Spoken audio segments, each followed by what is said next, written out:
Hello, listener. This is co-host Nick Lathan, and I am editing this episode that you're about to listen to right now. And I just wanted to point out that our guest for this episode, we talked to him via the internet. So you might hear some audio delays or weird syncing. So don't worry about that. It's still good. And also, my mic shorts out at one point, but it comes back. Just keep that in mind. It's still a good episode. It's a bad movie. And thank you for enduring it. It's so bad. Okay, here's the episode. Hello, and welcome to Haddonfield. I'm Nick Lathan. And I'm Peyton Lynch. And this episode, we're talking about Halloween Resurrection. And guess what? We got an old friend of mine. We've known each other for 10 years? Yeah, 10 years this year. Anyway, it's my friend Anton Jackson. Congratulations, you guys, on 10 years. Friendiversary. Yeah. I think, we did meet in 2008. I want to say it was like spring or fall of 2008. H2O. God damn it. Halloween H20. Or H10. H10. What year did you dress up as Macho Man? I'm trying to think. That was the first Halloween we hung out, I think. Macho Man, I dressed as him, I think it was 2011. Well, never mind then. I don't know when was. It was fall 08 because our friend Kevin had written a play, and he had brought all those people together to do like a playthrough. And that was 2008? That was 2008. Wow. Well, Anton, you're a film guy. You're a music guy. So I'm glad we got you for this Busta Rhymes vehicle. Perfect. And I'm going to ask you, how did you get into Halloween movies and horror movies in general? Just explain that to us. I think Halloween was my gateway to horror in general. I was probably about 10 years old.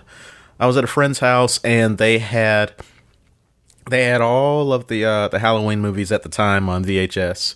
And, in my viewings at home, like I grew up with, Star Wars, Star Trek, Spider-Man, Superman, Batman, all that, but not really any horror films.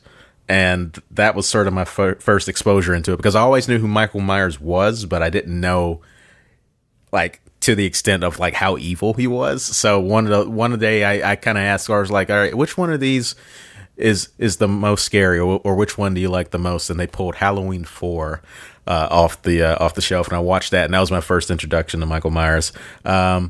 But it wasn't until I watched Halloween on, I think, Sci-Fi Channel. They were running a marathon of all of them, and that was the only one I was able to catch, and it sort of clicked with me.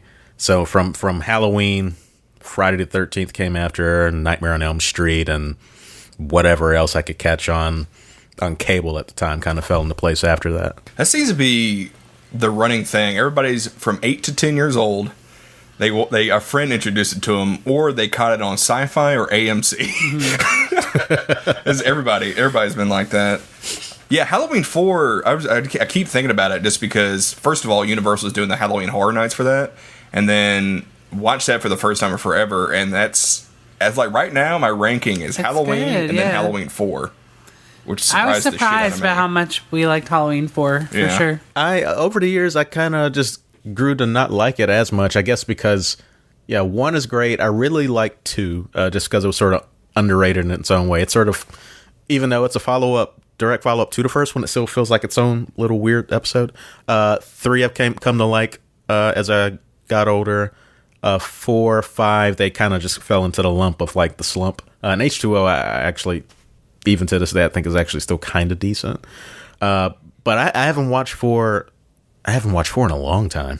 I think it was like going from, because I loved 3 the first time I watched it, and then we went into 4. I watched it again, and we just realized that like the main character is a piece of shit, and they introduced this woman, and like as the movie goes along, she just keeps slowly she just starts losing lines, and like it's like they just gave up writing because they had like 2 strong female leads in the first 2 movies, and then the third one they're like, whatever. Yeah, well, they give her like a lot of stuff that like makes her like a strong female character, but then they underestimate her the whole time. It's really frustrating. Yeah. But yeah, 4 is definitely something to check back on for sure after a long time. Where are we going to go from there? Oh yeah, we got to do the drive-in totals. We're going to do the drive-in totals, the patented Joe Bob Briggs drive-in totals. Is everybody ready? I'm buckling up. We have 10 dead bodies, 1 crushed larynx, 1 head to dryer, throat slitting, backstabbing, both literal and metaphorical, throat stabbing, head crushing, mirror smashing, spike through the back, lawnmower explosion, blood electrocution, heads roll, fake arm roll. We got kung fu, lamp fu, tripod fu, rolling pin fu, chainsaw fu, shovel fu, and of course, knife fu. I'll give it 1 star. Oh, yeah. Or half a star. Yeah, I was going to say that's generous. All right, let's get into the plot, everybody. I wrote boring credits. It was just there was nothing. Yeah. Credits over the cold open, so I guess the cold open was the credits. There wasn't no, there were credits. It was just a black screen with words, and then it played the Halloween theme. Yeah, and the title screen for like 2 seconds. That's it. Yeah, that was so. Yeah, I got a video of it. And I had to rewind it like 8 times just to get a video of it, just because it was so quick. Yeah, I don't think I even noticed when the title came up. It just fades in. It's like it comes out at the screen and it says Halloween and then it fades. Like as soon as the resurrection appears on the screen, it just fades. The only people returning for this one are Rick Rosenthal, Mustafa Akkad, and Jamie Lee Curtis. Yep. And which I guess they got Rick Rosenthal because of all the hospital stuff. I don't know. They considered a couple other directors, but he was the one that they settled on. Because he directed Halloween 2. Yeah. And he makes cameo in the movie, too. Who does he cameo as? Dr. Mixter, the professor in the opening. Ugh. Which Dr. Mixter is the name of the doctor from Halloween 2. See, they're just backpedaling. And the funniest part about the credits to me is that Busta Rhymes is credited first. I noticed that too, and I screamed at the TV. I mean, when you watch the movie, he's basically the star of the movie. There's too much of him in it. Yeah, like, who was big back then? We had him, we had Ja Rule. Tyra Banks, I guess, is big. Okay, let me tell you my unique experience with this as a black person. This movie, when it came out, I was 14. I caught this movie in Montgomery. It was called the Carmichael Winsong 10, which at that point it was the newest movie theater in the city, and then an even newer one opened up in the east side of town, I guess the white flight part of town. And so the Winsong became essentially like the black theater, the urban theater. So when this opened up, I was there opening night, and let me tell you, it was probably one of the best movie theater experiences I've ever had, because that was the first time I'd ever seen an entire sold out audience like actually yelling and screaming at a screen and laughing and cracking up. But like, yeah, anytime that like Busta Rhymes or Tyra Banks or Sean Patrick Thomas were on screen, like you could just hear everybody in the crowd just kind of like having their own like yeah. But for everybody else, it was like, all right, whatever. But when Michael Myers showed up, people were like, oh shit, That's awesome. You had a similar experience with Alien vs. Predator, didn't you? Yeah, the exact same theater, probably like the same year, same time frame, something. Yeah, around that time. Oh my goodness. Yeah, what's his name? Sean, Patrick Thomas from Save the Last Dance. Yeah, he gets his credit is special appearance by. Yeah. Yeah, I feel like this entire movie is just a special appearance by everybody you had seen on TV or in teen movies at the time, because you had Thomas Nicholas Ian, I believe from American Pie. Yeah, Thomas Ian Nicholas. Ryan Merriman, I recognize the name. I was like, oh, that's old. Luck of the Irish having ass. Safe or Smart House having ass. Ryan Merriman. That is that kid, yeah, from Smart House. And so just seeing like and them with Sean Patrick Thomas is like, wow, this is basically just all of the late 90s teen movie stars that have basically not blown up yet. Yeah, I wrote it down later in my notes, but this is the most MTV Halloween movie ever. Yeah, it should have been a TV movie. It is so 1998 and 2002. It blows my mind. Yeah, because like that was back when they had like the whole what was the show on MTV where they strapped a camera to your face? It was on Sci-Fi Channel too, but like you run around, like just got contestants to run around. I don't know. What was it like? Was it a scary show? Yeah, they were supposed to be investigating like haunted prisons and stuff like that. It was all shot in like night cam. Yeah, but it was like a game show. Oh, like, I think I remember vaguely. I can't remember. Like if you survived the night, you got a prize or something. Yeah. Yeah. People could like opt out of it if they got too scared, right? Yes. And like you had to stay the whole night. The longest. I can't remember what it was called. I think it was on Sci-Fi. Yeah. Me and my brother used to watch that late at night. All right. Let's see how long we can not talk about the movie. Yeah, let's get past the credits before we go on another tangent. Oh, go ahead. Oh yeah, so we got after fucking Busta Rhymes being credited first blows my damn mind, and then we got Lori in the mental hospital, and she's in the hospital because of guilt. Yeah, there's a voiceover she does about the tunnel. She's like, "You've heard of the tunnel." I wrote down, "Waiting for you on the other side of that door is either heaven or hell. This is that door." It's such like a Twilight Zone like line. It's like something Rod Serling would say at the beginning or the end of a Twilight Zone episode. Except he would say, "Waiting for you behind this door is the Twilight Zone." Are we sure they didn't pull it from somebody's live journal? God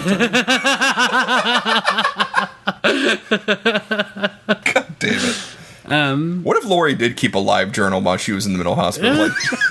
Like they say she's comatose, but she has an old ass iBook and she's over there like writing, like updating her MySpace. Well, we see pretty soon that she's pretending to be that way. But yeah. I did notice that there's a picture of Josh Hartnett on her wall. Yeah, it's like a scrumpled up picture that like it looks like she got ripped out of a magazine. Josh Hartnett is they on didn't have it in the budget. He's on the poster for this movie. He is? What? Yeah, within that knife reflection, Josh Hartnett is at the very, very top. Oh, that's weird. That is weird. And I was thinking, I do not remember him being in this movie, and sure enough, he's not. It's just a stock photo photoshopped onto a knife, and it's just like, oh, what the hell is going on here? They're like, remember Josh Hartnett? Yeah. So he was in the faculty. Yeah, and they also the faculty's still out of fun. Oh yeah, I like the fact. I need to rewatch the faculty. That's fun. We talked about that last episode. And Jamie Lee Curtis on the poster has short hair, which they just did. They just fucking lassoed her and just put her into the from the last poster and just put her in this poster. Yeah. Jamie says, "I'm not doing a photo shoot for this. Y'all gonna have to figure this out." It's like, what are we gonna do, Mustafa? It would have been funny if they photoshopped like the ugly wig that she wears in this movie onto the poster. Dude, that fucking wig, man. I'm sure there's a PSD with that somewhere, waiting to be released. Jamie_wig. PSD. Yeah, something I love that they have in this movie is at the beginning of every movie, they always have somebody giving heavy exposition. I love it in the form of the two gossiping nurses. Yeah, like they had the security guard. You had the security guard in Halloween 4. Then you had the two detectives who were just there for the beginning of H2O, and then you got these two nurses. Yeah. But they just really made me laugh because they retconned H2O to have the paramedic. Yeah. And then they're like, "Why didn't he say anything?" It's like, "Oh yeah, he crushed his larynx." They actually filmed that part while they were filming H2O because they knew they were going to do that. But also Jamie Lee was like, part of her contract was that they couldn't hint at all in H2O that he was going to come back to life. Oh, so they had like that film to set up for the next movie. Ugh. All right, so at the end of H2O, like, if I remember, Michael Myers gets pinned down, like a van actually falls on his back. If that were any other person outside of Michael Myers, should they not have just died just from impact? Yeah, they should have been dead already, yeah. Yeah, they would have died immediately. 90s horror movie logic. Dude, yeah. This like the whole Scream, like the Scream MTV horror, like late 90s horror movies. I don't know. I'm just not into them. Mid 90s, however, Scream, very good. Scream, very good. Yeah, it's revealed that Lori is been storing her. Cause I originally wrote down, like, what the fuck she got that doll? And then turns out that's where she keeps her pills. Yeah. What do those pills do? I think they're supposed to, I don't know, like keep her in a tranquil state or something. They're worried that she's like suicidal because she keeps sneaking up to the roof. So I think they're just supposed to keep her calm or something. Or like maybe they're antidepressants or something. I don't know. Yeah, I think they just keep her sedated. Yeah.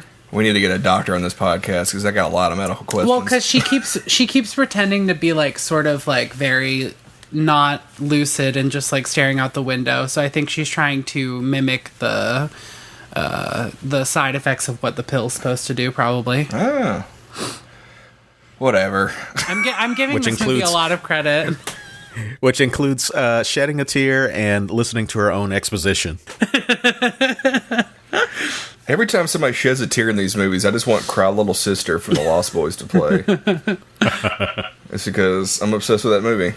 So that marks the 95th time I've referenced that movie on this podcast. Yeah, and then the funniest part about it was it's like the timing is so perfect because as soon as she puts the pill away, she like gets up and looks at the window. Michael's like, "Yep, I knew, I was waiting on you." Yeah, he's like right outside. Good. What up? Can you let me in? I need to redecorate that place real quick with blood. And then we got Willie the security guard, and then he runs into Harold in a clown mask. Harold's like a patient that's like obsessed with mass murderers. Yeah. Yeah. Which I didn't know that Jeffrey Dahmer was from Chicago. Yeah, he lived here. Yeah. He lived and killed here. Was it Jeffrey Dahmer or was it John Wayne Gacy? I think he was talking about John Wayne Gacy, actually. Yeah. It was Gacy. Yeah. Which we need to see if we can go on like a Gacy tour. Mm-hmm.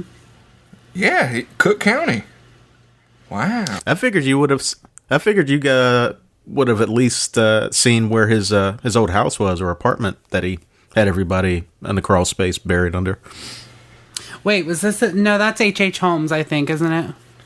No, listen, Chicago, we got a lot of killers. H.H. Holmes had that whole like apartment building. He had a murder castle. Yeah. That's what they called it, a murder castle. Yeah. Which that's since been torn down. Mm-hmm. What are you looking for? I'm just looking at where holy shit, he killed 33 people. 33 plus victims. They found out one of the identities of one of his victims earlier this year. Really? Wow. I think it was number 26. That's crazy. Yeah, I need That's an insane story.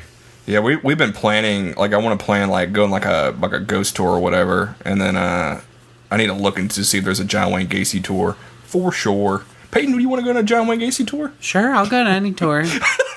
Yeah, speaking of John Wayne Gacy, those photos of Joaquin Phoenix as the Joker in the makeup, very John Wayne Gacy. Mm. What do you think of those? I mean, I got to see it in movement. I just think the John Wayne Gacy thing is already unsettling enough, so it's sort of like, oh, okay, well, I'm more interested than I would have been initially. So that's a good sign. Yeah, that like video that Todd Phillips posted on Instagram was very cool to me. Mm-hmm. What do we got now? Oh yeah, Willie skipped dinner. Who skipped dinner? The security guard. The security guard, yeah. So he was getting like a snack from the machine. Yeah, it's just two bumming security guards. I don't know what the other guy's name was, but Willie was the... I didn't write it down. But yeah, I wasn't very disinterested. Oh my! I try to write down everybody's name as I'm watching the movies. I wrote down all the teenagers' names because it was very hard to follow. Yeah, there's too many. Well, I guess they're college students, but I love the Pepsi like machine, like the old fashioned Pepsi machine with the big buttons. Yeah. Yeah. Well, this is 2002. They still had them back then. Mm-hmm. Now we got bullshit. All right. So then, what's his face gets killed? We don't see it, right? Security guard. Is this where Michael comes down from the roof again, from the ceiling again? Yeah, he does the one arm. He does the pull up and then pull down. Michael is strong. He is strong. He's strong. He is 44 at this point. Strong. He's staying in shape.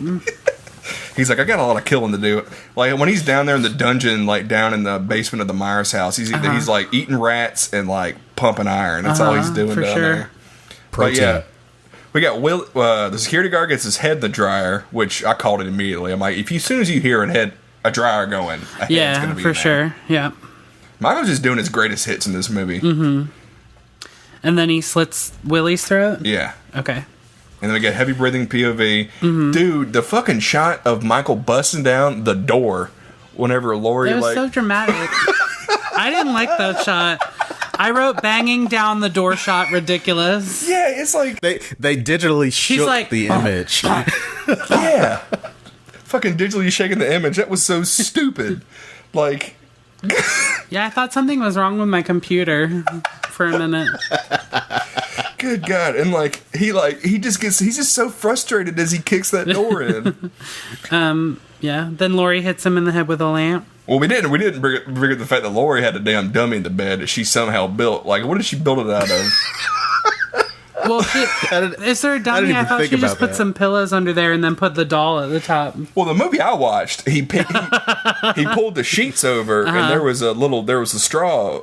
And it had Laurie's wig from Halloween 2 on it. No, it had the wig she had on. The new wig on it. Yeah, and as soon as she hit him with the lamp, she picks the wig and put up it back and puts it back on her head. Oh my God. But yeah, she beats him with a lamp. And then I love that when they get to the roof, she built like a Looney Tunes style trap for him. Yeah. Wait, before she gets to the roof, I wrote that Michael chases Laurie, and he's not doing the slow walk. He's doing like a brisk walk. Doing a brick walk? He's doing a brick walk. He's going like at a fast pace. He's like speed walking, and I was like, I didn't know Michael could do that. He always does the slow walk.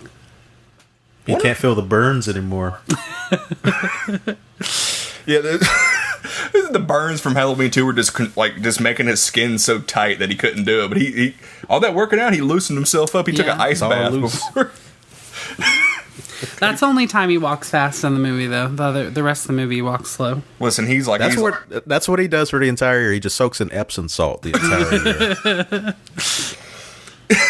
He's in he's in a soundproof chamber that is hanging out, like just waiting for Halloween to come, waiting for the moon to come out. Eating rats. Good God, the fucking rat. I hate that part. Yeah, I wrote down Jamie's wig is horrible. Mm-hmm. And then the part I hate is like she's like, I gotta make sure he's dead, and like she's making sure it's actually Michael, which because she's upset about killing the wrong person. Listen, if you're in a Michael Myers mask, you getting killed on Halloween. I don't care who you are. I don't care if you're Ben Tramer, you're dead. No, if he's blonde, you can't kill him. You gotta hit him with a car, and that car's got to explode. Good God. The part that I don't like is that she kisses him before she dies. I don't like that.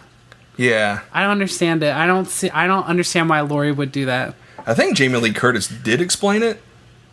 Oh, did she? I don't know. I figured she would have. I figured it was a Jamie Lee Curtis thing to kind of be like, all right, well, I'm done with this franchise. Goodbye. Yeah, it was like an actor thing and not like a character thing. Yeah, that's what I think. Yeah. What she was going for. Well, it was in her contract that she be killed off because she didn't want to do anymore. Yeah, well, she's like, I'm saying bye to this character. She's like, now. Goodbye. I love. Yeah, he like stabs her in the back, and then she says, "I'll see you in hell." I'll see you in hell. Yeah. And I like the dramatic fall of her like going through the trees, and her like legs and her arms are going like this. I actually did kind of like that. Yeah. Yeah, I do like that shot actually. That is probably the only thing known with dramatic flair in this entire movie, outside of Busta Rhymes doing kung fu. Oh my God, I cannot wait to get to Busta Rhymes.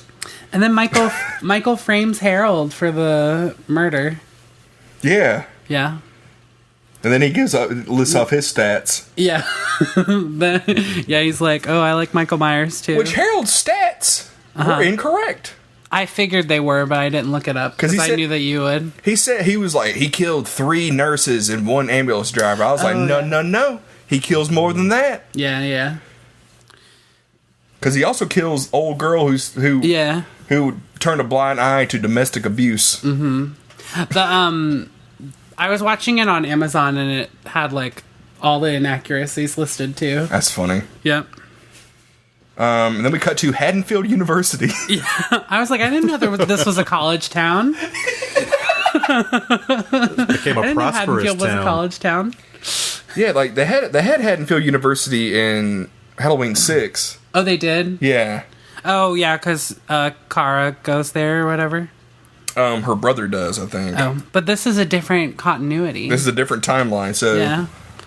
I wonder if they have Haddonfield University in the new one. If they do, I'm gonna kill someone. It doesn't seem like a college town to me. It seems like a high school town. Yeah, it seems like I was gonna say Skokie, but Skokie has a college? No, not Skokie. Like Evanston, maybe. But Evanston has a college. Yeah. Let's say Oak Park. Yeah, it seems like it's like there's not a city close by, and there's not like a bar scene or anything to me. Yeah. Something that I love. So we're introduced to Sarah, Jen, and Rudy. Yes. Yeah, and then we get the scene with Dr. Mixter where they're talking about human psyche, which comes up later. I strictly just skipped. All my notes are just stuff like this is not important to the plot. Skip it. But what was I gonna say? Oh yeah, the line of so they're all accepted to Dangertainment. And then Rudy's Dangertainment. Good God, Busta Rhymes. That's all I gotta say. Busta Rhymes. I gotta be the most Busta Rhymes, saying all my lines like Busta Rhymes, like Mo. Oh no. No disrespect, but Busta Rhymes is a bad actor. What? I remember. He was bad in this.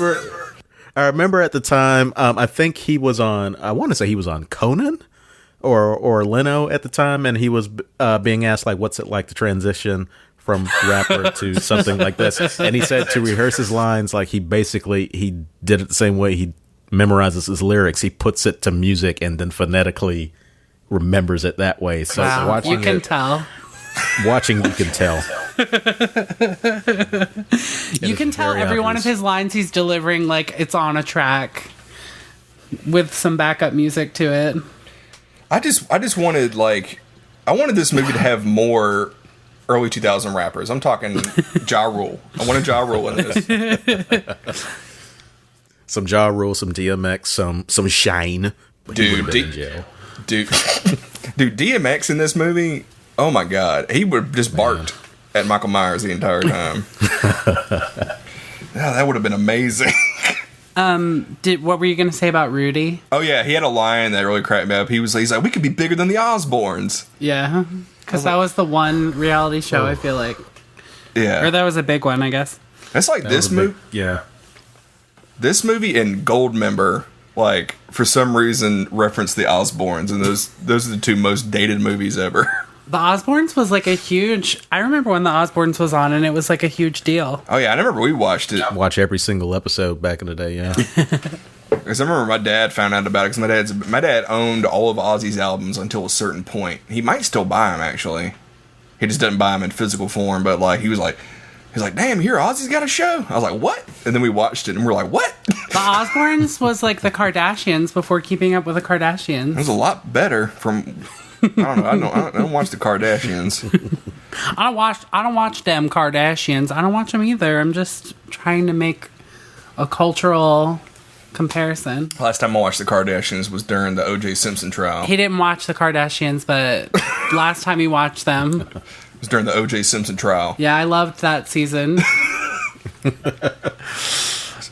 Dangertainment, all caps. And then I have, old-ass iBook. I wrote that down for Sarah typing on her iBook. So this is the first time the movie passes the Bechdel test. It passes 3 times. And it's Sarah and Jen talking about the TV show. That's cool. Yeah. I didn't think this would pass the Bechdel test. I didn't think so either, and it actually passed a couple of other times. There's a really humorous time that it passes later on. I'm really excited to tell you about it. Halloween 6 is the only one that hasn't passed, right? Yeah. The other ones at least pass once, yeah. Yeah. Then we got to the camera tests. There's that weird guy that comes in and interrupts them that tells them they shouldn't go to the Myers house. Is that the Deckard guy? No, it's just some weird guy. They never name him. He has a name. His name is Aaron. I looked it up. They don't say it in the movie. And he comes in, says they shouldn't go to the Myers house, and then he takes the girls' panties from their laundry and sniffs it. He's basically the Jamie Kennedy of the movie. Yeah, he's basically from Scream. Yeah. Good Lord. But a very minor part. They should have combined, because there's that Deckard guy. I don't know his name. His name is Miles, I think. but his online name is Deckard. Yeah, like who was that guy? Like, I love how they're like introducing like AIM culture into like the movie of just like meeting someone online and being friends with them.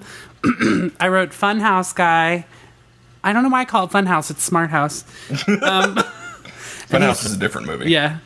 And then he chats with Sarah online. Okay. Oh yeah. So the camera test was cracking me up because everybody just being a idiot or whatever. Yeah. And then we get to Sarah and a light falls during hers.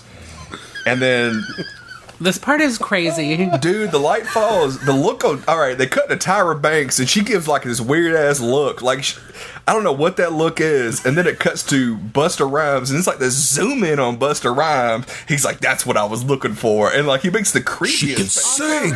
That's really creepy, but also... Yeah, he's, like, making a face like he's coming in his pants. But also, She screams and breaks a glass. She screams and breaks like a pitcher of water next to Rudy. Sean, next to Rudy. Yeah. And Rudy's like, "Damn, that girl can sing."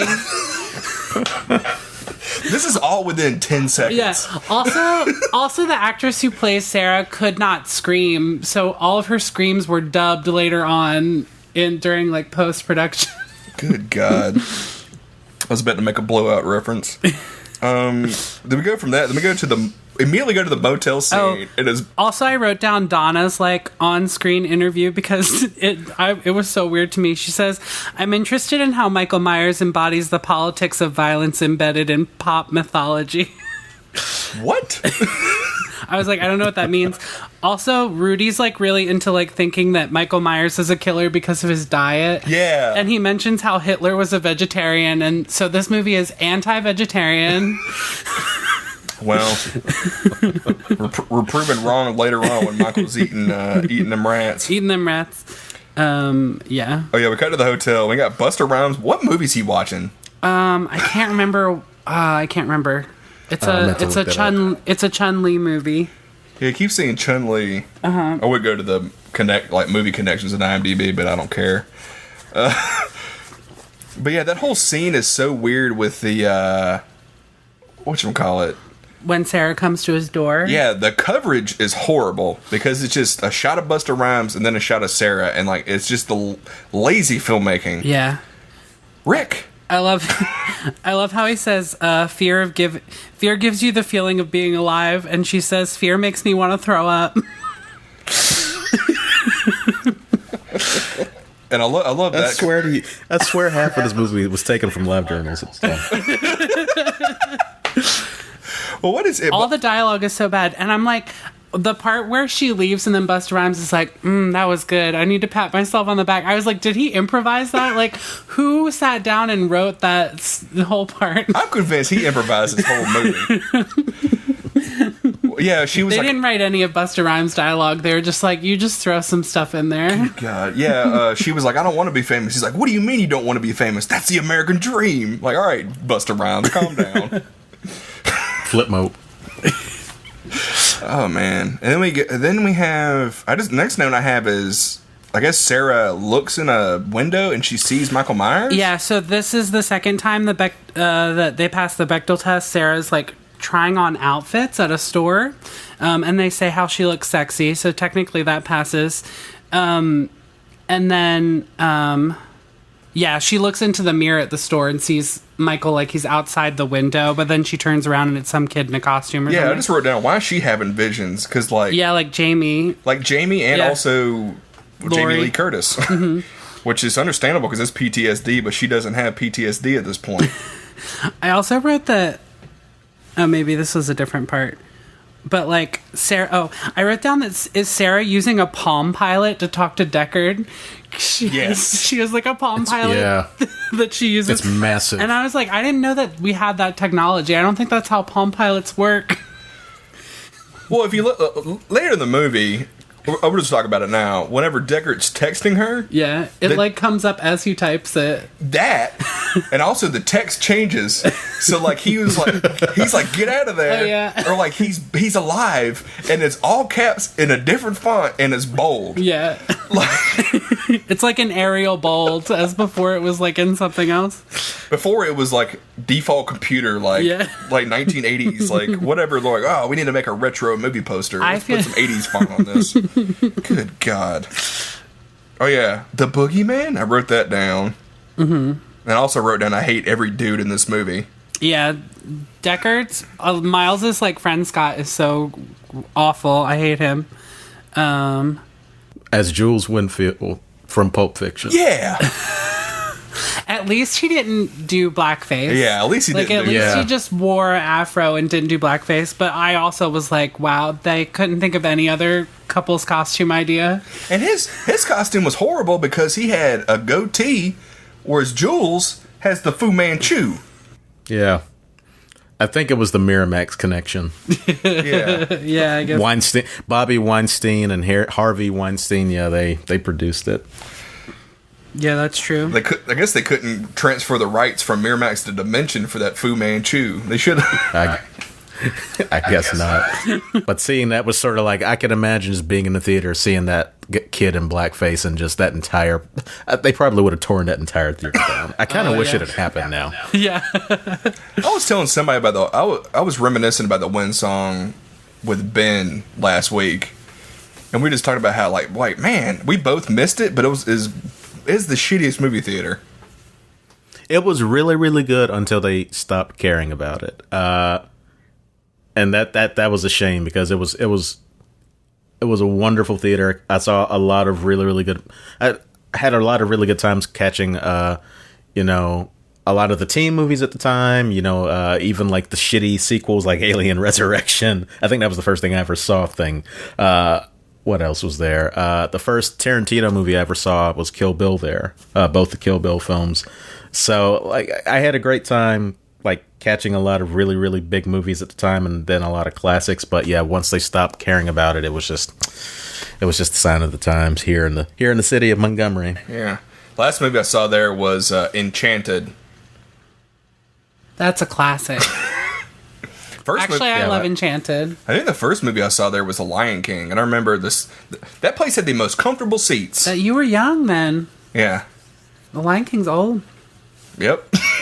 When did The Lion King come out? 93? Yeah, I was like 3 or 4 when it came out, yeah. But you're older than me, so. All right, shut up. So it's only by 2 years. I'm always older than all my friends, so I have to bring it up now. Oh, yeah. So the next note I have, Tyra Banks' dance break. That's a big jump. That's a big jump. Wait, so first they get the cameras on their heads. And Bill's checking out Jen's cleavage with the camera. Ugh. I wrote down that the Myers house actually does look like the Myers house. I think they did a pretty good job. It's like, I think they did like a Doctor Who thing where it's like, it's bigger on the inside. Yeah. But the outside looks like it. Yeah. So Tyra Banks is talking to the Charlie, the camera guy. He says, I went to Long Beach State, same as Spielberg. Ugh. I do love that she's like doing the dance though. That's where you were at. That reminds me, listener, it's a mystery that I've always wanted to know, but if you know why Steven Spielberg kept celery in his pillow during the making of Jaws, email us at welcometohaddonfield@gmail.com and explain to me why he did that. That's so weird. That's the weirdest part about the Inside Jaws podcast. Did you know that, Anton?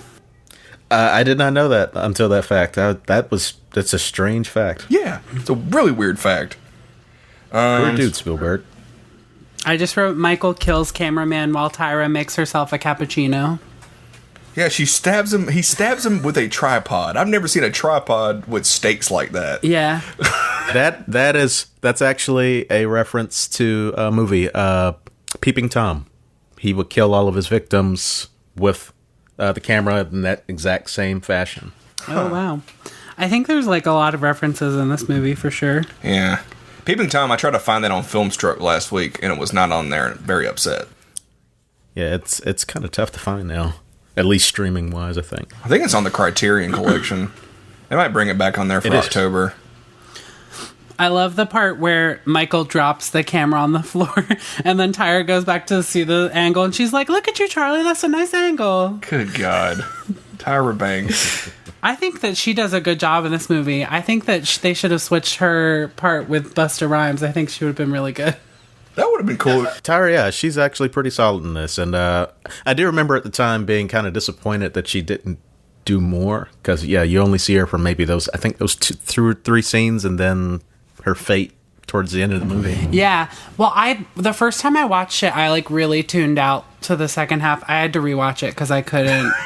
I didn't get enough notes the first time, so the second time I watched it, I like jumped through, and I thought that I missed her death. No, but they did film it, but it was like they cut it out. So I had looked it up on YouTube, and it's really weird because it's like it's like Michael like strangles her, but she never sees who it is, and she assumes that it's Busta Rhymes' character Richie. So like she thinks that Richie kills her. It's really weird. Or Freddie. Yeah. I thought his name was Richie. Sorry. I just called him Busta Rhymes the whole time. I did too. All my notes say Busta Rhymes, with Busta Rhymes as himself. What was I gonna say? Oh yeah, this is a very MTV movie. Oh, never mind. The part when Busta Rhymes is outside and he's talking to the news crew. Is he talking to the news crew outside? Yeah, he's talking to like press and telling them like how the show's gonna work. Yeah, he's like. Also, it's like an online show, which is crazy to me. Yeah, for the time. It's like not on TV. Especially what was 56K back then? That would have taken a long time. Yeah. I don't even think most of the country had cable modems at the time. Yeah. I remember they were probably like this movie's going to be ahead of its time, so it'll be like the future on screen right now. Yeah, I'm trying to think. We got cable internet in like 2003, I want to say. 2002 or 2003. So yeah. What was I going to say? Was American Pie out before this? Yes. Yeah, because in American Pie they have that whole thing on the computer too, of like where they do the webcam. I'll never forget when the Men in Black trailer came out. It took us an hour and a half to download it, and it was like, and the screens, like the size of the QuickTime like window on AOL was like half the size of an iPhone screen. I did not watch movie trailers on like line for like a long time. I just waited to see it at the movies or on my DVD or VHS, I guess. Listen, I was very excited about Men in Black coming out. I was very excited about watching trailers for, what was it? It would have been X-Men and Spider-Man and like Austin Powers, but having the patience to wait 30 minutes just to watch a 1 minute trailer. I know, yeah. Good God, yeah. Yeah, you'd have to download it to your computer. Yeah. Oh man, we should go back to those times. I'm sick of streaming. We need to start downloading stuff again. Speaking of downloading, well, in 2 years, society's going to be looking back at the early aughts with fond memories, and I'm dreading it. Dude, the early 2000s were pretty bad. Good God. Well, we're already halfway there. I just saw a commercial for Jonah Hill's new movie, mid-90s. Yeah. All one word, lowercase. Yeah. I wrote Sarah sees Michael in the window. Yeah. Before they go in. And I also wrote Busta Rhymes' line of dialogue, a mystery wrapped inside a riddle inside of an enigma. That's from something. I've heard that. It's an expression. I don't know what it's from, though. I heard James Adomian as Jesse Ventura say that before. That's where I've heard it before. What was I going to say? Oh yeah, the part where so he's outside talking to the press. He was like, we got this house. I even had a car towed, and then they showed the car being towed, and I was like, wait a minute, I missed that part. Is that Michael's car? It has to be Michael Myers' car. What car was it? It's like a red muscle car, and in the last movie he stole that black muscle car. So I'm just thinking, Michael's just stealing muscle cars. Maybe he did a paint job on it. He's really handy. God damn it, Michael.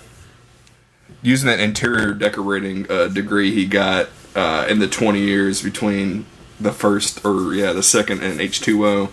I think that I don't know. You can get a lot of ideas soaking in Epsom salt for most of the year. I think that Bill, the American Pie guy, says not exactly a house you put on the market, but I was like, but it was on the market, like in the first 2 movies. Yeah.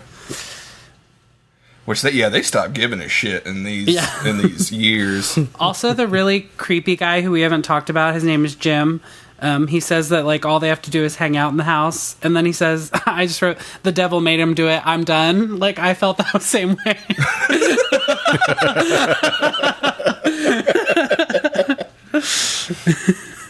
Oh man, and then Rudy. I wrote down while they're looking through the house, Rudy finds them. He finds the spices. Yeah, he smells them, and he says it's fresh fennel. And I was like, "Oh, Michael grabbed some fresh fennel." I was like, Michael went grocery shopping.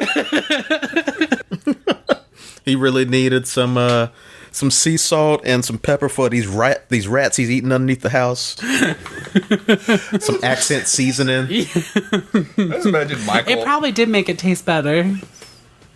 Michael's just hanging out at Publix, like, good God. The weird high chair. Yeah.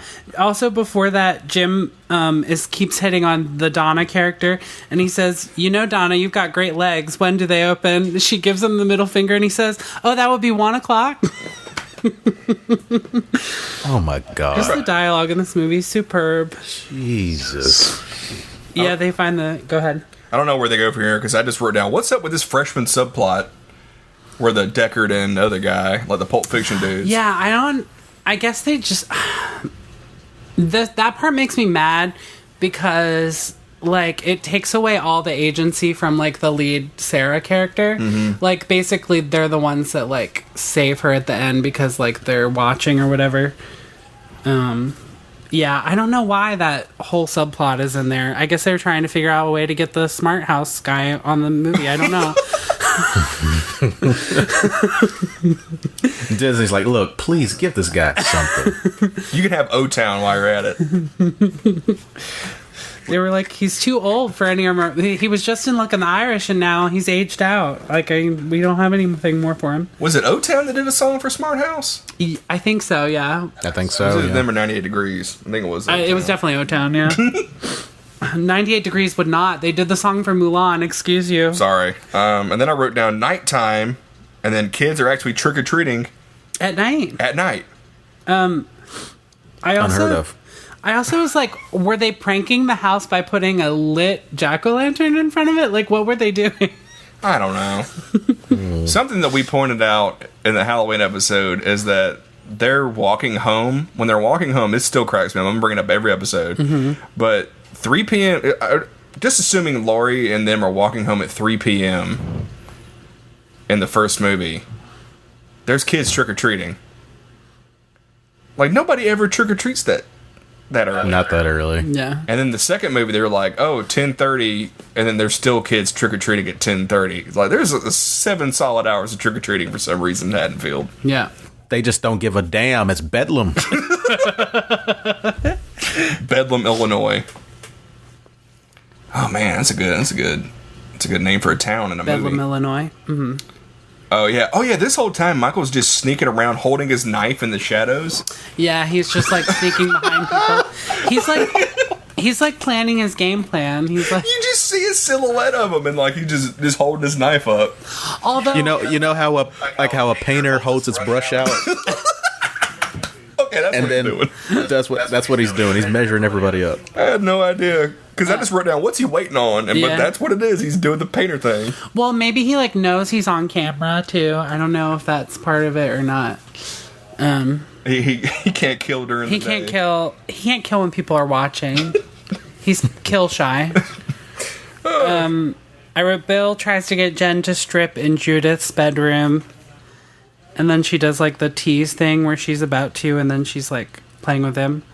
I don't know. I don't like Jill or Jen. I think she's a boring character. And then Bill's death is pretty cool because Michael comes through the mirror, yeah, and then stabs him in the head, yeah, which is crazy. I vividly remember the reaction to that, just because I think that was the only genuine jump scare in the movie that got everybody, because it was like, whoa, holy shit. Yeah, it comes out of nowhere, yeah. That makes me think, when I was a kid, it was Friday the 13th, Part 8, Jason Takes Manhattan. Mm-hmm. Is that right? Mm-hmm. I think so. It's something... Yes. Jason Goes to New York or something. I can't remember what the subtitle is. But Jason Takes Manhattan, yeah. Yeah, but the VHS at Blockbuster, on the back of it, it's Jason coming through a porthole on the ship. And as a kid, I always thought he was coming out of a mirror. And that made it scarier to me. So, like, seeing Michael come through a mirror, I was like, oh, he did that, did the thing I thought Jason did, but he didn't do. Yeah. I also wrote, there's, like, the scene of, like, Deckard watching it at the party, and then the couple who was, like, making out comes in, and the guy calls him, like, he's like, what are you doing, you big perv? But it, like, doesn't match his mouth at all. The continuity of those scenes are weird because, they cut to at one point, and there's a guy, there's a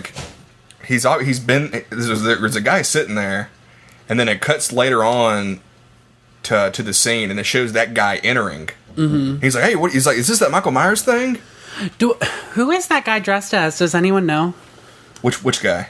The guy you're talking about. He was like a Hugh Hefner, like king or something. Yeah, I couldn't figure it out. I was like, I feel like we're supposed to know what he's dressed as, but I have no idea. I know. I think they were just going through like whatever costume department stuff they had, and were like, "Here, just you're this, you're this, you're this." Yeah, the one guy who was wearing the Letterman jacket, I think he was supposed to be Archie. Yeah, because he had the R on the sweater. Oh, that's a good catch. And all that too. But they called him Letter Jacket Guy. I think that's his name in the credits, Letter Jacket Guy or Letter Sweater Guy. I wrote down the dialogue for Jim and Donna. They're like in the basement looking around. And he says, when are you going to get it out of your head and start thinking with your body?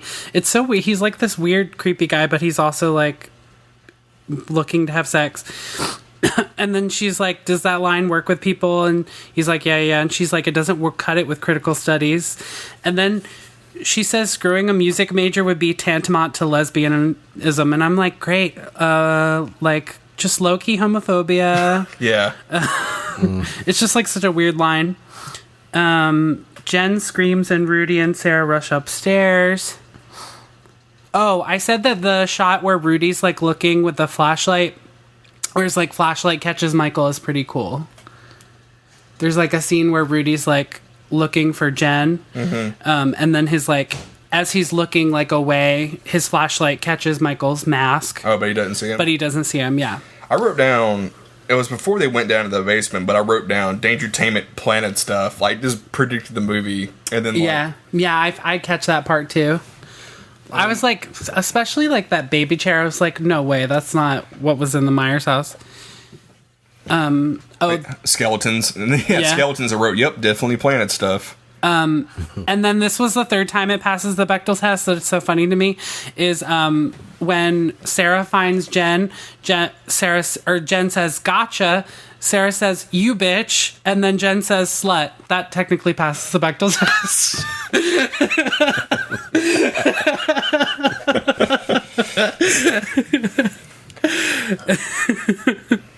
See, the writers knew what they were doing. So they knew what they were doing. They're very pro women. And then I was like, oh, Busta Rhymes and Tyra are like dating. They're like together. Oh yeah. Yeah. So that was sort of a reveal. Yeah, I got the next name I have is Busta Rhymes dressed as Michael Myers. Oh, I have a bunch of stuff. I have a bunch of stuff before that. What do you have? By the way, that went over very well in the theater, by the way. Tons of laughs. Really? I bet, yeah. It played over like gangbusters, that scene. Yeah, him cursing out. Because who did he think it was? Oh, he thought it was Charlie, the guy who got stabbed. Yeah, he just assumes that it's Charlie. Also, Busta Rhymes, Michael mask, his like lips move. And that was like really weird looking to me. That is weird. I wrote Sarah scares herself and accidentally gets locked in the closet. And then Rudy breaks through the closet like Michael does in the first Halloween movie. Yeah. Donna and Jim find hidden door in the basement. And then Rudy says the stuff about they're planning this stuff probably. Yeah. Donna and Jim start hooking up in the torture room. Ugh. Yeah. And then I got to the part with the two Michaels and I was like, two Michaels, who wore it better? I'm going to go with original. Original Michael Myers wore it better. I think Busta Rhymes. Does Busta Rhymes even do the head tilt? I don't know. I missed that part. I think he kind of does. I don't think he did it. Yeah, not that I noticed, but maybe. Obviously. By the way, like since we're talking about those Michael Myers. That mask in this one, is that the same one he had in H2O? I think so. I think it's slightly better. I don't remember it looking so cheap. Well, the one in H2O... The one in H2O has, like, really defined cheekbones and, like, it's more shaded. Yeah. I think we'll have to do a side-by-side comparison just to see. But I like watching it, I was like, that kind of looks like the same one. It's pretty consistent. Yeah. It's definitely not the worst I think Michael it's Myers the hair mask. that bothered me. It's the hair, yeah. He has, like, the Sonic the Hedgehog hair. Yeah. Or, like, he's going Super Saiyan. But the mask itself is, like, pretty good compared to some of the other sequels. Dude, Jesus Christ. The Thorn Trilogy masks, all of them are horrible. Bad. Oh, yeah, those are pretty bad, yeah.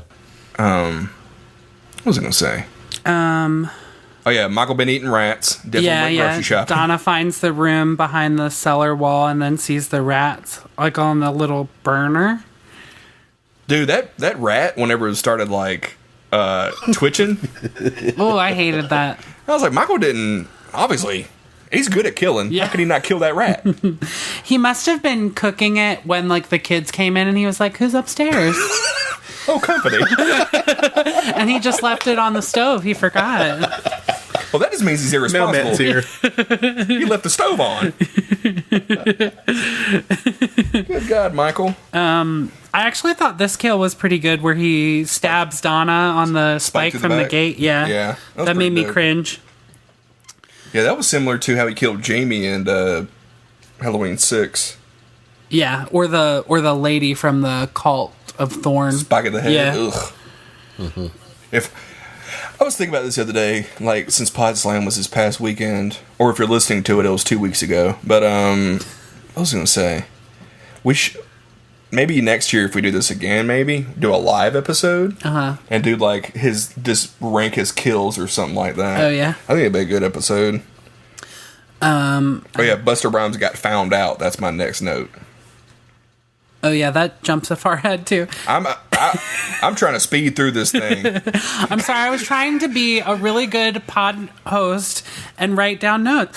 Listen, I got a compliment. Listen, this past weekend at the Pod Slam, people talked to me. They said they love our sides. They don't That's care. so nice that people talk to you. I'm so glad to know that people listen. They like it. They listen. They love the asides. Was it people other than Rich and Daryl? Yes. Okay, good. Shout out to Rich and Daryl. They're the only two people on social media that talk about it. I wrote Rudy and Jen smoking pot. Oh yeah, I hope there's no cameras in here. Oh yeah, they're on our heads. Oh, they're on our heads. And then Busta Rhymes scares Sarah and makes everybody come downstairs. Yeah. Then Busta Rhymes grabs Sarah, and then Jim hits him, I think, with that fake arm he found downstairs. Yes. Made in Taiwan, that arm Made was. in Taiwan. You think Busta Rhymes would be smart enough to take the tag off? You know, that was probably Charlie. You know, Charlie's not the smartest tool in the show. But he went to the same school as Steven Spielberg, so... There you go. What we got? Oh yeah, Bill is in the attic and he drops down. That was pretty cool. Yeah, so Jen finds Bill's body. Yeah, he, like, falls out of the attic door. Put on display. Yeah. I kind of like that I think plot-wise, that was a cool moment because it was like they just found out that Busta Rhymes was dressed up as Michael. So then when they see Michael come out, they don't believe it. So that was kind of cool. Did they even question where Bill was? They do for like a second earlier when Sarah gets locked in the closet. They're like, where did Bill go? And then Jen's like, he's probably hiding so he can scare me because he's like pissed that I scared you guys earlier. Oh yeah, then we got Jen getting her head Chopped off. Yeah, with a kitchen knife, right? That was a sharp knife. Yeah, I was like, how did that happen? You just like one swipe, her head comes clean off and falls down the stairs. I worked in restaurants where like the chefs, they'll sharpen their knives so much that you can take a piece of paper and like slice it and like it'll. So maybe he was doing that. Could be. Maybe Michael was just training to be a chef. Well, training to be a chef. He left the burner on, so he needs to train harder. He knew the actress is going to be cast in Battlestar Galactica, so he's like, all right, send you along your way. Wait, who? Oh, she was in Battlestar Galactica? Yeah, she was Starbuck. Originally, she was supposed to play Donna in this movie. I'm not sure what happened. I'm sorry, when you said Battlestar Galactica, my mind went to Battlefield Earth. Oh, God. So that's what... I just imagine her dressed like John Travolta. The loop of John Travolta shooting a cow's leg off. That's what's in my head. If you don't know what I'm talking about, please Google that. You will laugh for hours. We will link it on the Facebook, on the Instagram. On the Instagram. That's gonna be the first thing that pops up. At this Put point, it in the show notes. At this point, Deckard calls 911, but they don't believe him. Yeah, and he crushes Jim's head. Yeah, Jim hits Michael with a tripod, and then Michael crushes his skull. Yeah, and he has blood tears. Oh man, that was actually pretty gnarly. I like that kill. That was a cool kill. Yeah. Anytime you hear that crushing skull, that like gets me. It's good. And then Rudy picks up the rolling pin and tries to hit him with it. I missed the rolling pin. Yeah. And then he has two knives. He's fighting with two knives. Well, I think Rudy grabs a knife, and then Michael grabs his knife from him and then stabs him with two knives right into the door. And then he grabs a third knife and holds him into the door. Yeah, I wrote down the old pin to the door trick. I love that he does it. He like stabs him into the door, and then Michael opens the door and then walks into the other room. That was cool. I like that moment. That was good. See, this movie is bad, but it has good moments. Yeah, like the kills are pretty good. But that's a good callback to earlier in the movie where when he was going through the pantry and he pulls out the large knife from that drawer. It's like, do you think this is the one? They were like, no, I would have been. Oh yeah, that's a good catch. Yeah, and then it does become the knife that he killed people with. As Sarah Jean would say, great callback. Previous guest Sarah Jean Peters. One time we were at an improv show and somebody made a callback joke and Sarah yelled, "Great callback." She's so supportive. It stopped the show. The improviser looked at her, kind of did like a head nod, like, yeah, that's what I was going for, and then went back. Sarah Jean was in the audience? Yes. Okay. Shout out to Sarah Jean. Shout out to Sarah Jean. I wrote, Sarah finds her Palm Pilot and starts talking to Deckard. Oh, yeah. I wrote down that he texted her, "Don't scream." And then she screams. And she screams immediately. She screams from a message. She sees "Don't scream" on her phone and she's like, ah!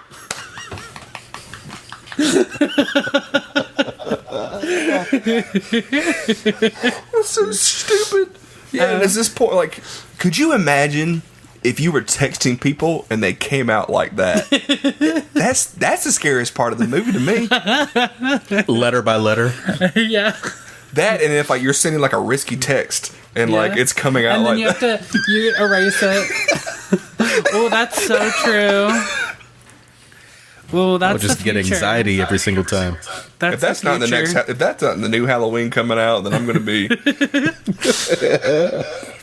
Yeah, I wrote down these text screens are so bad just because like one's in like Arial black and the rest of them are like in digital font. Ugh. Sarah climbs out onto the roof, kind of like Rachel in Halloween 4. Mm-hmm. Yeah, I noted that. I do like that Michael busts out the window and then she like kicks his head. I love that Busta Rhymes got to use some kung fu. Yeah, that he learned from Chun-Li. Yeah. Busta Fu. She has sort of a Blair Witch moment where she like takes the head camera off and like she's like, Deckard, I'm here. Well, why is he like, where are you? And she has to take the camera off and be like, I'm right here. Yeah, she couldn't just text in the attic. Oh, so stupid. Oh yeah, Busta Rhymes drop kicks Michael Myers out the upstairs window. That was pretty cool. Yeah, and then he gets hung. Yeah, Michael Myers had like recording equipment on him. Like that's what he gets caught on, and that's the cord that strangles him. Yeah, a mixer fell on him or something. No, a mixer fell on her. That's later. Jesus Christ! I wrote down that fucking mixer because I was also like, how is that mixer so heavy that she can't get up? It looks tiny. Listener, that mixer that falls on her leg is the same damn mixer that we use to record this podcast. Yeah. So I can, like that thing Yeah, I don't know how the fuck she got... It's like an Evil Dead whenever Ash keeps getting pinned down by bookshelves. I wrote down before the fight, Busta Rhymes like, so you want to be in Dangertainment. I think, yeah, Busta Rhymes improvised every line. Dangertainment! Also, like, Sarah, like, goes through the whole house before she gets to, like, the recording room, and, like, she sees everybody who died in the movie. I was like, is that necessary? Yeah. Yeah, Busta Rhymes gets stabbed, and you think he dies. Yeah. She turns over the grass cutter, and it's spilling gas, and then she slips in blood, and that's when we see that Nora's hanging in the rafters. Yeah. And then she busts out the chainsaw. Yeah, this is really for cool. Jen. This is for Rudy. Apparently, that's a reference to Friday the 13th Part 2, where she attacks him with a chainsaw. Directed by Steve Miner, the director of Halloween H2O. Oh, that's funny. Yeah, the lawnmower explodes. Yeah, I don't understand how that happened. She threw the chainsaw at Michael, and then, like, how did the explosion happen? Where did the fire come from? Where did the fire come from? I can't remember. Like, I tried to rewind it to see, and it literally, she throws the chainsaw, and then the fire starts. I think it was like an electrical fire. Okay. Like the gas leaked into, like, some of the equipment and started the fire? Spark or something okay, like that makes sense. Yeah, I have, how does the mixer keep her pinned? Yeah, that's what I said. The tiny soundboard fell on her leg, and now she cannot move, ? The strongest mixer.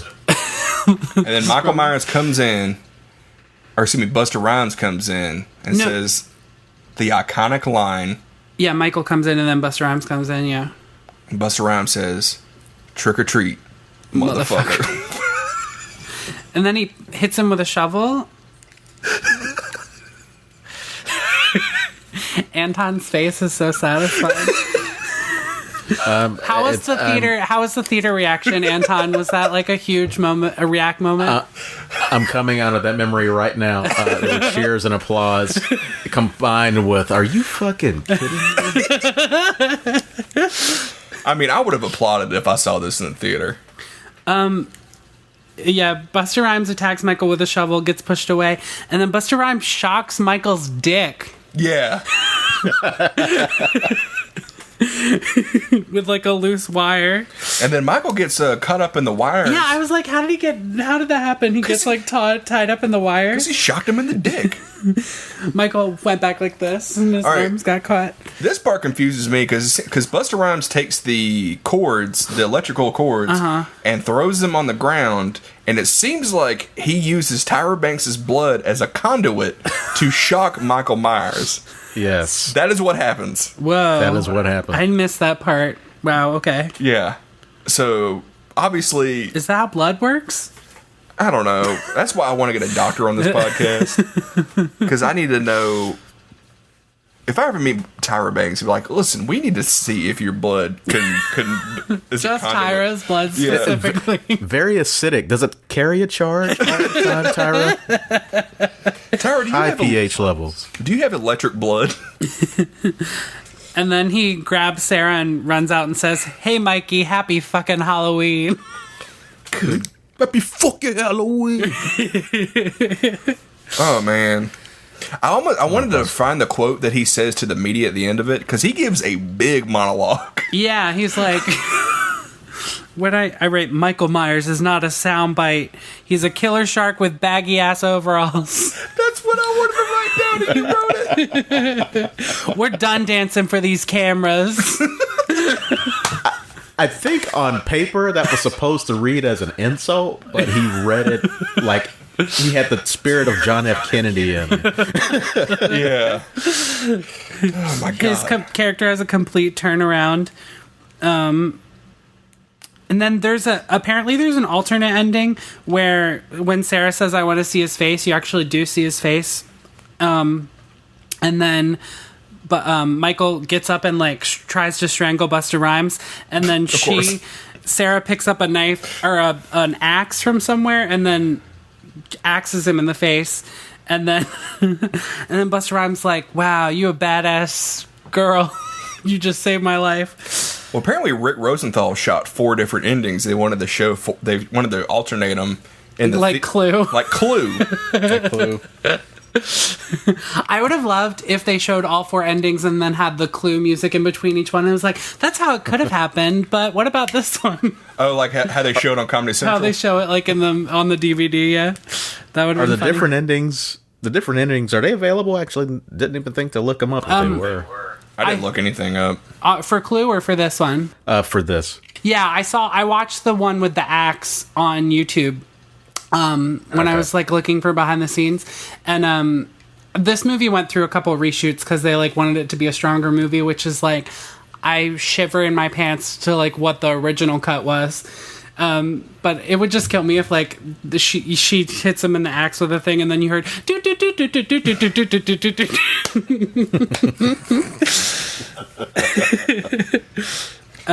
Yeah. And then Michael finally gets taken to the coroner/dentist. Nick's picking on me because in Halloween 2, I thought the coroner was a dentist. Because they're going over his dental records. It's a coroner. Yeah. The mask melted on his face is kind of cool looking. The part I love is that they brought the body and it was like, he's like, we got a celebrity for it. And she's like, oh, great. And he's like, it's Michael Myers. She's like, ooh. And she's like, let me get my autograph book. And then his eyes open. Does he strangle her? His eyes open and that's his it. eyes open, then it cuts out. You don't see if she dies, but we should assume that she's dead. Oh, man. And that's the end. I don't even... Let's just sit in that for a minute. The original title was Homecoming, but they didn't think that was obvious enough for people to know that Michael was coming back. Ugh. I also would have been mad if Vulture wasn't in it. That is a Halloween, or excuse me, Spider-Man Homecoming joke. Oh, yeah. They would have been mad that Vulture wasn't in it because of that Spider-Man movie that hadn't come out yet. Listen, we can't predict the future, okay? I don't know what I'm getting at. I'm just over this movie. Should we rate this? Yeah, do we have any more thoughts before we rate it or no? Anton, do you have any thoughts in this movie? He's got his thinking face on. Oh, let me tell you.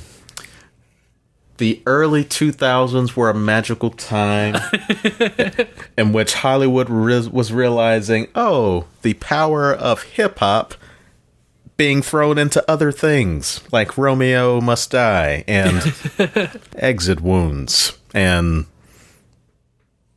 yeah, this is part and parcel of that. It's just... Watching this reminds me of how simple things should be for franchises that are supposed to work. Even within the times that they're in, like how easy it is to fall prey to let's modernize this or let's make this very new, let's make it very now. Just looking back, and it's like you look at this now and like this is absolutely ridiculous. And then even in the time you were like, okay, this is pretty stupid. It reinforces how the time that you're living in shouldn't affect what you're trying to do. Just keeping it simple would have made Resurrection just so much better.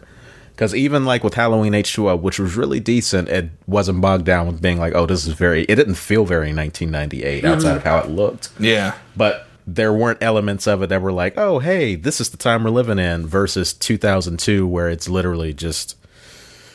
Oh my goodness. So watching that, like the biggest takeaway from it is that these Halloween movies, that while they're a lot of fun, watching them in this sort of weird time capsule kind of takes away from them. It kind of gives like those Thorn movies, as terrible as they are, it kind of gives them their own weird, stupid charm. But this kind of takes it to a whole new level of schlock.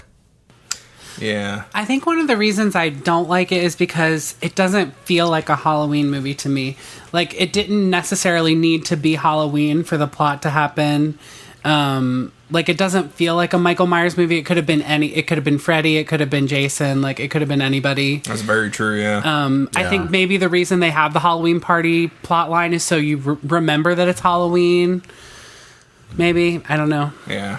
Well, this is considered to be, like, in the fan community like the shunned one. Yeah, nobody likes it at all. Because I remember I was going through all the movies on IMDb, and I saw that Halloween 3 had the lowest rating, and I was like, huh? And then I looked at Resurrection, because Halloween 3 is 4.7 on IMDb right now, and Resurrection is 4.1. Oh, so it is lower. Yeah, which Halloween 3... I would say it's a lot better than this one. It's a lot better than that. It is a whole lot better. That should be in at least a 6-point-something range. Yeah. I would have assumed that over the years the score would have risen to like 6.6, 6.7 or something. And also, yeah, that reminds me, having to go back through the Wikipedia to see what everybody's names were, it kind of dawned on me, outside of Laurie Strode, I don't know any of these characters' names. I didn't know, outside of I think Deckard maybe. But outside of that, like I didn't care about a single character within it. And that also goes back to why Halloween 2, even 4 and 5 with Jamie are memorable, because it's like, okay, well, these are characters you at least care about and like, and there really wasn't much here in Resurrection in that department. Yeah, because you spend time with all those characters, and these people like, meh. Yeah. And like they undermine, like Sarah's supposed to be like, or she's like portrayed as like the main character in this movie, and like they undermine everything that she does. Like she's only saved because like Deckard is like, Michael's in the hallway, and like the only part where she gets to like attack Michael is like with the chainsaw, and it like she doesn't really do that much. Busta Rhymes is the one that comes in and makes all the big moves. Yeah. No. That reminds me. True. I don't know if Busta Rhymes. I know. So somebody told me once that LL Cool J, whenever he did movies, he had it in his contract that he couldn't die. He did that. Yeah, he did have that clause. And I'm trying to think if that's what Busta Rhymes did too. The Deep Blue Sea thing. I mean, that makes sense to me. Deep Blue Sea and H2O. Yeah, that's right. I forgot LL was in H2O. Sorry. Yeah, because he gets shot in the head, and then later on, he's like, he comes back, he's like, oh, he's dead, and then like he's on the phone, he's like, oh, it just grazed me, the bullet just grazed me. Yeah, but that's also like the first draft of that movie was written by Kevin Williamson, and his character is definitely like, what's his name, Dewey from Scream. Yeah. Which Dewey also does that thing where you think he's dead and then he shows up alive at the end. It works in Scream though. Yeah. And this one, it looks like he gets shot directly in the head. Yeah. That makes sense that he did that in his contract though, especially like as an actor of color. I feel like. So how we going? What scale are we rating this on? I don't know. Thumbs up, thumbs down. Thumbs down. Thumbs down, everybody. I rate it thumbs down. Out of the YouTube, Netflix. Anton looks so tired. Thumbs down from Anton. Not feeling this one, flip mode. God. Not feeling this one. Should we rate it on our pumpkin scale now? Yeah, we rate on a 1 out of 100 pumpkins. Anton, out of how many pumpkins do you rate this movie? Out of 100 pumpkins? I will give it 2 pumpkins. 2 pumpkins. Oh, yeah. Good God. Peyton? Yeah, I'm going to say 2 pumpkins as well. I'm going to agree with the guest on this one. Let's see. Give it the 1 pumpkin that those kids put on the doorstep. Yeah. I actually think there are 2 pumpkins in the movie. There's like one early on and then that one they put on the doorstep. I'm trying to think of because I rated Halloween 6 7 pumpkins, and I think I enjoyed this one more than Halloween 6, believe it or not. Really? Yeah. I think that Halloween 6 at least like tried to have a plot. I don't know, but it's your opinion. Yeah, I'm gonna give it 5 pumpkins. Yes. Yeah, I do think that this one is like, if I had not watched it alone, I would have had a lot more fun. Like, I think Halloween 6 is, like, harder to watch, like, to make fun of it for being bad. Like, this one just, like, has a lot more, like, The Room kind of energy where you can, like, make fun of it while you're watching it. This is a good making fun of it while watching it movie. Yeah. Definitely. Yeah. For sure. Same with Alien vs. Predator.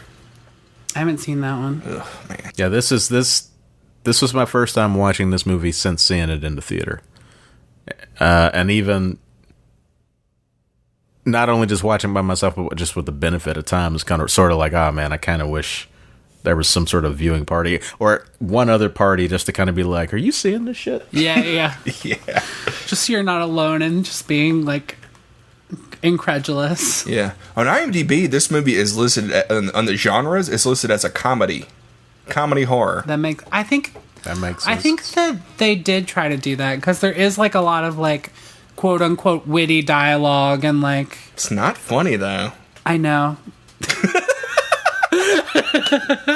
The only actual funny bit in the movie is the two Michael Myers, Busta and such and such. It's just the beat of Michael actually turning and walking away is actually. I still laughed at that. I was kind of like, okay, you know what? I think that's the part where he goes to kill Tyra because like Busta tells him exactly where Tyra is. That is true. Yeah. Damn, Busta. All right. Well, Anton, you got anything to promote? Montgomery Film Festival, but yeah, that's really about it. I like the shirt, Nick. Oh yeah, I didn't even plan this. I just like this is the only clean shirt I had today. Well, I guess if you are listening and you tour and play a lot of really weird punk and garage rock music and you're passing through Montgomery, Alabama, me and my roommate Scott, we book under the name of the Black Lodge. Yes, the Twin Peaks reference. So if you are that willing to book a show in Montgomery, Alabama, you can hit us up or find the Facebook page just under the Black Lodge. And outside of that, I run the Montgomery Film Festival every January. It'll be our 10th edition. That'll be 10 years. X Montgomery Film Festival X. So that means I got to make a lot of. I don't know. I got to figure out what to do with the logo. Watch, it'll probably be like D-Generation X based or something. I hope it is. When is it this year? Do you have a date yet? We're penciled in for. Well, what's that? I think it's the 26th next year. Yeah, because I was thinking about that the other day. Because I'm probably going to fly. Yeah. Probably going to 26. Mm-hmm. Yeah, I'm probably going to fly in for that. And go to the. Because you have a cult screening that Friday, the 25th. Mm-hmm. And then. What was after that? Oh, yeah, then Montgomery Film Festival's the next day. Nick's putting it in his calendar. Listener, I'm putting it in my calendar to let you know. You should put it in your calendar if you're in the Montgomery area. Area. Good God. You have any social media to promote? I am on Twitter at Anton Jackson. You can find me on Facebook if you dare. Instagram as well, at Anton Jackson as well. As always, you should listen to Queer Movie Night on Arcade Audio, produced by Nick Lathan and hosted by Deborah Duncan and yours truly. You can find me at Peyton Cody Lynch on Instagram and Twitter. And you can find Queer Movie Night on Instagram, Twitter, Facebook. I'm really a fan of your Twitter because my notifications, 90% of them are you. Amazing. From 2 different accounts. I'm deleting Twitter. You can follow me at Nick Lathan. You can also follow Welcome to Haddonfield on Instagram, where we post a visual guide. So expect a lot of Busta Rhymes stuff this week, everybody. If you're not Busta Rhymes. That was a really good impression. I'm surprised we haven't done more Busta Rhymes character work this episode. Oh my God, I might black out. What was I gonna say? Riverside Falls. You can listen to that if you want to. We're winding down. We're gonna end it at the end of the year. January will be a greatest hits, and that'll be it for a while. Yeah, and then you can listen to it a bunch and make it a cult classic. Yes. Before I delete it off the internet forever. Yeah. And then we'll do Riverside Falls: The Return. Yes, that'll be 20 years in the future. I'm trying to think what else. All right, we usually end this on a quote, don't we? That's good, yeah. What's the quote we're going to end this on? Let's do... Waiting for you on the other side of that door is either heaven or hell, and this is that door. All right, that's it. Bye. Dangertainment. Thank you for playing Arcade Audio. Play more at arcadeaudio.net.